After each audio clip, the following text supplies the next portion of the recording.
On dispose malheureusement pas d'experts en France, peu d'experts en matière d'islam, de droit musulman, de charia islamique, pour comprendre effectivement quels sont les problèmes.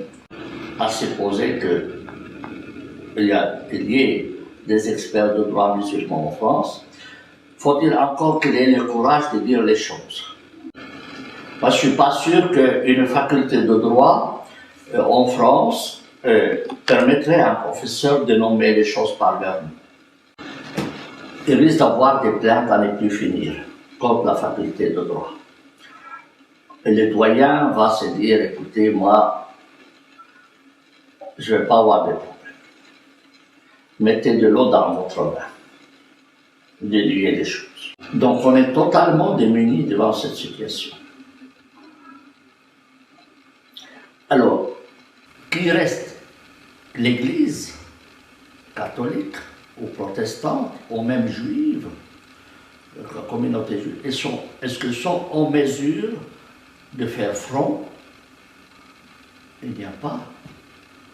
L'Église n'osera jamais dire quoi que ce soit. Les francs-maçons non plus. La communauté juive non plus, parce qu'ils risquent d'avoir des troubles. Les protestants, moins encore, ont une minorité. Donc, on a perdu la guerre avant de faire une bataille. À mon sens, nos universités ont échoué dans leur vocation. On a pensé qu'il n'y aura jamais de problème. On a fini la colonisation.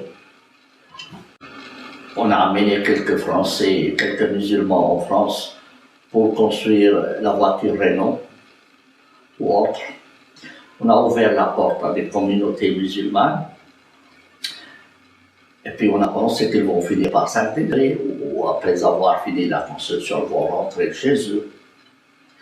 Eh bien, ni intégration, ni départ. Alors, on les a sur le territoire.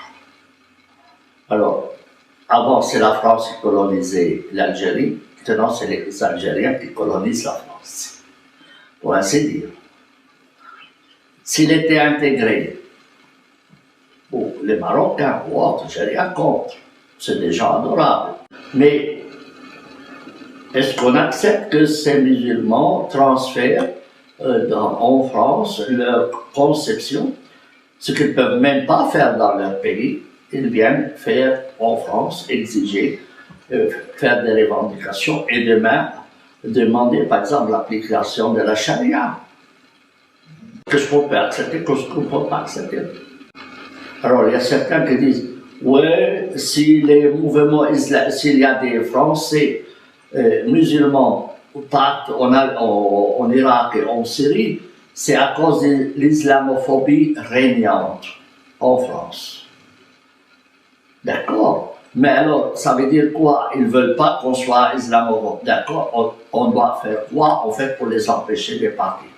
Est-ce qu'il faut appliquer la charia en France pour qu'on ne soit pas islamophobe? Pas de problème.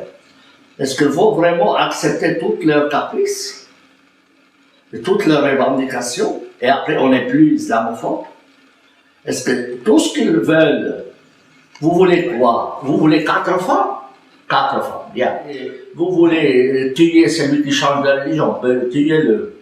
Vous voulez mettre toutes les femmes dans des voiles intégraux? Mais faites-le. Vous voulez ceci, vous voulez cela. Capitulation générale. Et après, on n'est plus islamophobe.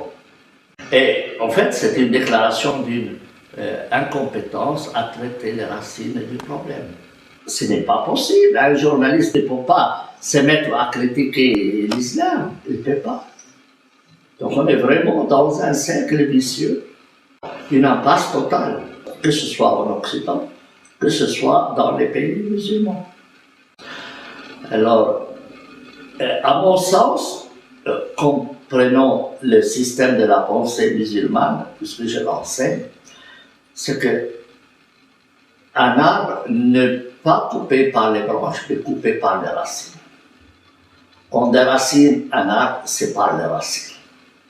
Donc on ne peut pas déraciner un arbre en coupant quelques feuilles, c'est pas possible. Dire que ce n'est pas de l'islam c'est faux, c'est archi faux, c'est mentir et dire non, ça fait partie de l'islam et donc il faut les traiter.